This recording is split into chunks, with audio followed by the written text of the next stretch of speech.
Madhya Pradesh police आरक्षक भर्ती फिलहाल मध्य प्रदेश में चल रही है, आप सभी को पता है, और इसके एग्ज़ाम लगातार हो रहे हैं। लेकिन इसी बीच एक खबर हम आपको बताने जा रहे हैं जिसको सुन करके आप थोड़ा सा परेशान हो सकते हैं, क्योंकि ये मामला पहले भी उठ चुका है और अब ये मामला फिर से उठ रहा है।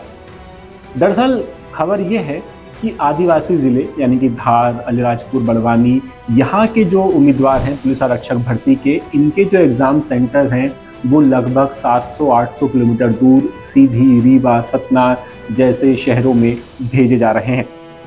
द सूत्र लगातार आपको मध्य प्रदेश पुलिस आरक्षक भर्ती से जुड़ी हुई तमाम खबरें, तमाम अपडेट देता आ रहा है, और ये जो अपडेट है ये वाकई में थोड़ा परेशान करने वाला है, क्योंकि कई बार ये सवाल उठ रहे हैं कि आखिर जो बच्चे एग्ज़ाम सेंटर पास के शहरों में भरते हैं उन्हें वो सेंटर क्यों नहीं मिलता, उन्हें आखिर क्यों रीवा, सीधी, शहडोल जैसे दूर दूर के ज़िलों में भेजा जाता है। नमस्कार, मैं हूं अतुल द्विवेदी और आप देख रहे हैं द सूत्र।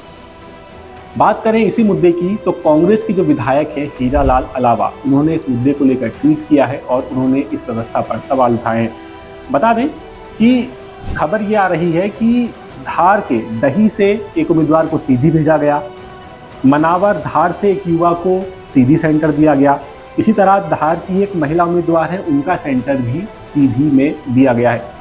इसके पहले जब द सूत्र ने इस मुद्दे को उठाया था तब हमने ईएसबी के अधिकारियों से बात की थी, और ईएसबी के अधिकारियों ने ये बताया था कि जो सॉफ्टवेयर है वो सॉफ्टवेयर रैंडम तरीके से सेंटर और एग्ज़ाम शहर सिलेक्ट करता है, उसमें ईएसबी का कोई भी बस नहीं चलता। लेकिन उम्मीदवार ये मांग कर रहे हैं कि आखिर फिर चॉइस फिलिंग किस बात की कराई जाती है, क्योंकि जब उम्मीदवार चॉइस फिलिंग करता है, अगर धार, बड़वानी, खरगोन, अलीराजपुर का कोई उम्मीदवार है तो जाहिर तौर पर वो पास का सेंटर ही चूज़ करेगा, पास का जो शहर है, जो सिटी है उसकी वही दिखेगा, जैसे इंदौर दिखेगा, उज्जैन दिखेगा। लेकिन उसको सेंटर आप धार और शहडोल जैसे 700-800 किलोमीटर दूर शहरों में देंगे तो वो कैसे पहुंचेगा एग्ज़ाम देने, और वो भी तब जब आप एग्ज़ाम का जो शहर है वो 7 दिन पहले बता रहे हैं और एग्ज़ाम सेंटर सिर्फ 2 दिन पहले। बता दें कि मध्य प्रदेश पुलिस आरक्षक भर्ती एपटेक करवा रही है, जैसे कि आपको पता है, द सूत्र आपको बता चुका है, और एपटेक ने पहले जो सॉफ्टवेयर में गड़बड़ी हुई थी उसके चलते कई सारे एग्ज़ाम सेंटर और एग्ज़ाम शहर लीक हो गए थे। हमने आपको वो खबर भी बताई थी, और उसके बाद एपटेक ने अपनी गलती सुधारी और उस लिंक को वहाँ से हटाया था। लेकिन अब दूसरी तरफ फिर से एपटेक पर सवाल उठ रहे हैं, क्योंकि इसका जो सॉफ्टवेयर है वो सॉफ्टवेयर युवाओं का सिर दर्द बढ़ाता जा रहा है। एक और बात इसमें निकल के जो सामने आ रही है वो ये कि अब आरक्षक भर्ती में पद हैं सिर्फ 7,500 और उम्मीदवार जो हैं वो हैं 9,70,000, यानी 9,70,000 उम्मीदवार जो इस एग्ज़ाम को देने वाले हैं। अब ईएसबी का ये कहना है कि लाखों में उम्मीदवार हैं, हम हर उम्मीदवार को पास का सेंटर नहीं दे सकते, और वो भी तब जब हमारा उसमें कोई बस ही नहीं चलता। हम सेंटर सिलेक्ट ही नहीं करते हैं, हम तो रैंडम तरीके से सॉफ्टवेयर जिसको जो सेंटर देता है वो दे देता है। लेकिन उम्मीदवारों की ये समस्या है कि जो उम्मीदवार अब अलीराजपुर में रह रहा है, धार में रह रहा है, वो इतनी जल्दी, इतने कम वक्त में सीधी, शहडोल, रीवा कैसे पहुँचे। मैं आपको रेलवे की जो वेबसाइट है, रेलवे का जो ऐप है, उस ऐप में दिखाता हूँ कि आखिर रेलवे में वेटिंग कितनी चल रही है।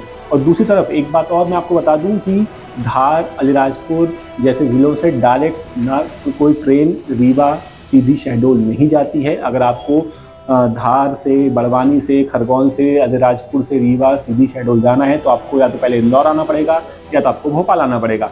और भोपाल और इंदौर से जो कनेक्टिविटी है रीवा के लिए, उसमें सबसे बेस्ट ऑप्शन ट्रेन को माना जाता है। लेकिन ट्रेनों में फ़िलहाल जो स्थिति है वो मैं आपको लाइव दिखाता हूँ। तो चलिए हम आपको डायरेक्ट ऐप पे ही दिखा देते हैं कि आखिर ऐप में अभी फ़िलहाल ट्रेन की क्या स्थिति है। अगर उम्मीदवार 7 दिन पहले या 2 दिन पहले सेंटर में जाना चाहेगा तो कैसे पहुंच सकता है।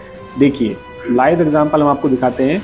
अगर आप इंदौर से रीवा जाएंगे और हम अगर डेट चूज़ करें 14 तारीख, तो ये आपको जो ट्रेन की स्थिति है, देखिए एक ही ट्रेन दिखा रहा है, DADN रीवा सुपर फास्ट। इसमें आप ट्रेन की स्थिति देखिए, Friday 42 waiting, Monday 66 waiting, Wednesday 60 waiting. इसके अलावा और आइए, अगर इसको हम चेंज करें, डेट को चेंज करें, 16 डालें तो 16 तारीख में देखिए, 16 तारीख में तो कोई ट्रेन ही डायरेक्ट नहीं दिखा रहा है। इसके अलावा अगर आप अलीराजपुर से देखें, अलीराजपुर से रीवा के लिए अलीराजपुर से रीवा के लिए आपको कोई ट्रेन नहीं दिखाएगा। No direct train available between the entered station, यानी आप यहाँ से जा ही नहीं सकते। इसके अलावा अगर हम भोपाल से देखें, भोपाल से अगर आप डालेंगे भोपाल जंक्शन से और हमने अगर डेट चेंज करें तो देखिए यहाँ पर भी आपको 2-3 ट्रेनें दिखा रहा है, वंदे भारत, रेवांचल एक्सप्रेस और DADN रीवा। वंदे भारत में 310 सीटें अवेलेबल हैं, लेकिन किराया है 1505 रुपये। रेवांचल में स्लीपर में देखेंगे 48 वेटिंग है, थर्ड AC में देखेंगे 11 वेटिंग है, संडे 16 तारीख को 40 RAC है। DADN का हाल तो हम आपको बता ही चुके हैं, स्लीपर में वही रिग्रेट है, थर्ड AC वेटिंग। तो कुल मिलाकर के ऐसी है कि अगर आप रीवा सीधी शहडोल जाना चाहते हैं और आप धार, बड़वानी, अलीराजपुर में रहते हैं तो आपका जो एग्ज़ाम सेंटर है वहाँ तक आपको खुद अपने रिस्क पर, अपने खर्चे पर, अपनी सुविधा के अनुसार पहुँचना होगा, क्योंकि ट्रेन तो बिल्कुल नहीं है, हम आपको दिखा चुके हैं। जाना है तो आप बस से जा सकते हैं।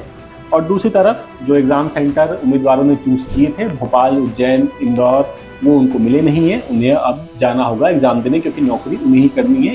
इसमें ESB ने हाथ खड़े कर दिए हैं कि हम तो कुछ नहीं कर सकते, आपको नौकरी चाहिए, आप अपना इंतज़ाम खुद कीजिए।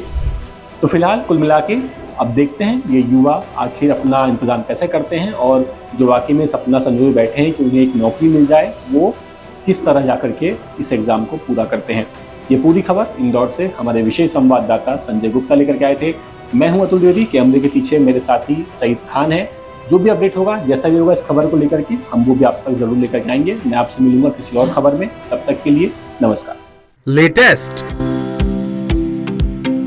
इन्वेस्टिगेटिव और इन डेप्थ खबरें देखने के लिए ज्वाइन कीजिए द सूत्र का व्हाट्सएप चैनल, सब्सक्राइब कीजिए YouTube चैनल, लाइक कीजिए Facebook पेज और पढ़ते रहिए www.daसूत्र.com।